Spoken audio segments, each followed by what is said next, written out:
अस्सलाम वालेकुम। पाक वाइज स्टोरीज में आप सबका खुश आमदीद। तो चलते हैं किस्त नंबर 61 की तरफ।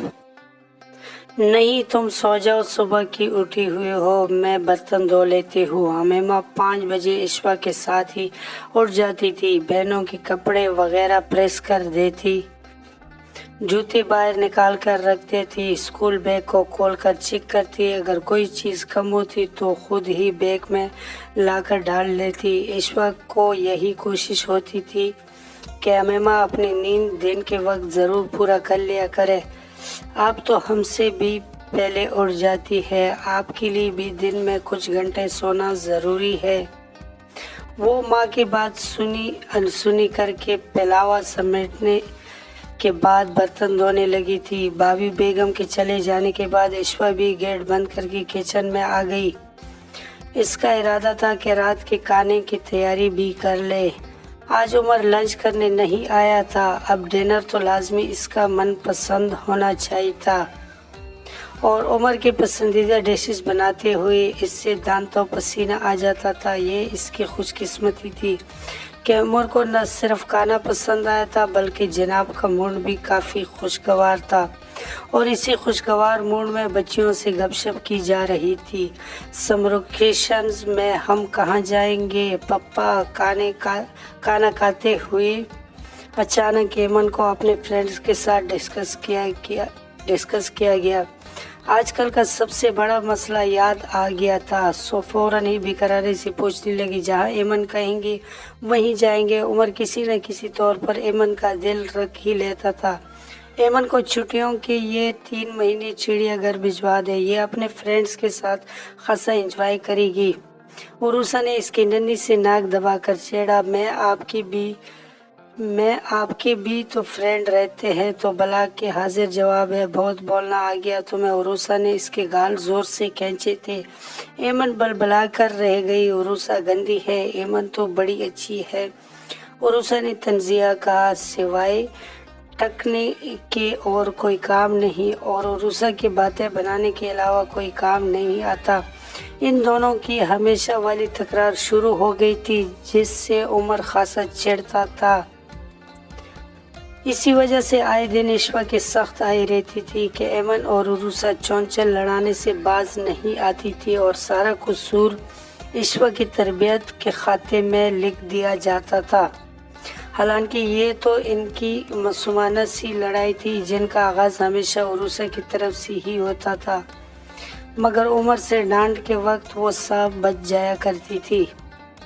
एमन साहिबा, आप मौजू से हट रही हैं। उरूसा से बात नहीं बन पाई थी। अपनी काम छुरी के मुतालिक वो ज्यादा बात करना भी पसंद नहीं करती थी।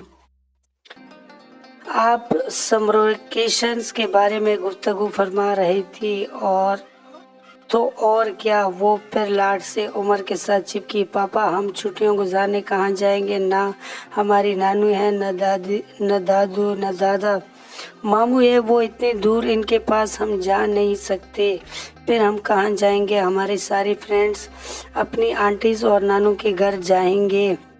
हम आपको मरी ले चलेंगे पूरी 1 मंथ के लिए। आप अब खुश? ऐसी फयाजी वो एमन के लिए कभी कभी दिखा ही देता था। थैंक्स पापा, एमन खुशी से खेल उठी थी और इसी पुरजोश अंदाज में अमूरिया से चिपक रही थी जब अमीमा के ठहरी संजीदगी आवाज़ सुनकर चिपके रह गई। मामा की तबीयत ठीक नहीं है। मामा कैसी जाएगी? ईश्वर जी को कौन सा डर लगेगा? और फिर भाभी बेगम और गौसिया आंटी नूरी की अम्मी है ना? क्यों उमर भाई? उरूसा की भी दिल के मुराद गोया बर आई थी।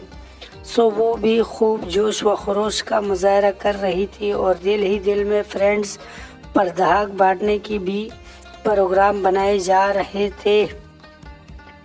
वो काफ़ी शूख तबीयत की मालिक थी, हले गुले की शौकीन, घूमने फिरने की दिलरादा। हमीमा को अचानक ही ईश्वा की मौजूदा हालत का ख्याल आया था, इसलिए बच्चियों को फिलहाल इसने टाल दिया। हम अगले साल मरी चलेंगे।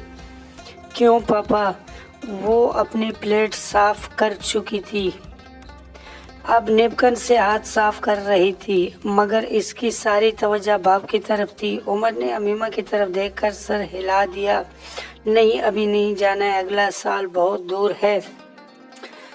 ایمن نے بچوں جیسی ضد پن سے کہا۔ ایمن خاموشی سے کھانا کھاؤ ورنہ بہت مار پڑے گی۔ اشوا کو بولنا ہی پڑا تھا۔ وہ صاف محسوس کر رہی تھی کہ ایمن کے علاوہ عروسہ کو بھی اگلے سال تک کے پروگرام پر سخت تاؤ آیا تھا۔ اس نے کھانا ادھورا چھوڑ دیا تھا اور پھر اٹھ کر چلی بھی گئی۔ جبکہ اموریہ اور امیمہ برتن سمیٹنے لگی تھی، وہ معمول کے کام ختم کر کے کھڑکیاں دروازے اچھی طرح سے لاک کرنے کے بعد دودھ کا گلاس لے کر اپنی بیڈ روم کی طرف چلی گئی۔ امید ہے آپ لوگوں کو یہ سٹوری کا قصہ پسند آیا ہوگا۔ اگر پسند آئے تو ویڈیو کو لائک کر لیں، کمنٹ میں اپنے رائے کا اظہار ضرور کر لینا اور چینل کو سبسکرائب کر لیں، بیل نوٹیفیکیشن کو آن کر لیں تاکہ ہمارا آنے والا قصہ آپ کو بآسانی پہنچ سکے۔ اگلے قصے میں پھر انشاءاللہ ملاقات ہوگی۔ اللہ حافظ۔